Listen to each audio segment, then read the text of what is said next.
রোহিঙ্গা সংকটের উৎপত্তি মিয়ানমারে আর সমাধানও সেখানেই। জাতিসংঘ সদর দপ্তরে মঙ্গলবার মিয়ানমারের রোহিঙ্গা মুসলিম ও অন্যান্য সংখ্যালঘুদের পরিস্থিতি বিষয়ক উচ্চ পর্যায়ের সম্মেলনে এসব কথা বলেন জাতিসংঘের শরণার্থী বিষয়ক হাই কমিশনার ফিলিপ্পো গ্রান্ডি। মিয়ানমারের সাহসী পদক্ষেপ ছাড়া এই সংকটের অবসান হবে না বলেও উল্লেখ করেন তিনি।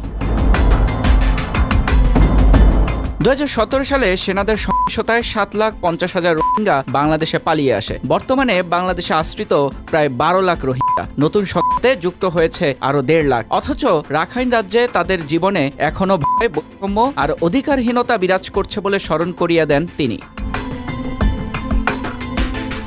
গ্রান্ডি বলেন, এখন আরাকান আর্মি রাখাইনের বেশিরভাগ এলাকা দখলে নিলেও রোহিঙ্গাদের পরিস্থিতির কোনো উন্নতি হয়নি। তাদের জীবনে প্রতিদিনের বাস্তবতা হলো গ্রেফতার ও আটক হওয়ার ভয়, স্বাস্থ্যসেবা ও শিক্ষায় প্রবেশাধিকার সীমিত, চলাফেরায় নিষেধাজ্ঞা, জোরপূর্বক শ্রম ও নিয়োগ। প্রতিদিনই তারা বর্ণবাদ ও আতঙ্কের শিকার। তিনি আরও বলেন, অসংখ্য চ্যালেঞ্জ সত্ত্বেও বাংলাদেশ এখনও রোহিঙ্গাদের আশ্রয় দিয়ে বিশ্বের সামনে দৃষ্টান্ত স্থাপন করেছে। তারা দেখিয়েছে উদাসীনতা ও দায়িত্বহীন মনোভাব যখন স্বাভাবিক নিয়মে পরিণত হয়েছে সে সময়েও সহানুভূতি দেখানো সম্ভব। শরণার্থীদের আশ্রয় দিয়ে জীবন রক্ষা করে বাংলাদেশ তা প্রমাণ করেছে।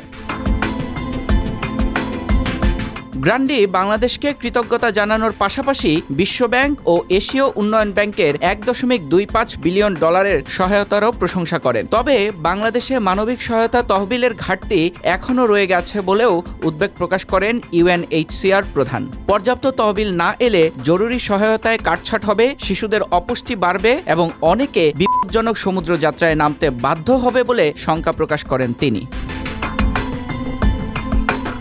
তার মতে, কেবল মানবিক সহায়তায় স্থায়ী সমাধান সম্ভব নয়। স্বেচ্ছায় নিরাপদ ও টেকসই প্রত্যাবাসনের জন্য রাজনৈতিক সাহসী পদক্ষেপ জরুরি। তবে এই সংকট মিয়ানমারের, আর সমাধানও মিয়ানমারের ভেতরেই। এটিই ছিল তার মূল বার্তা।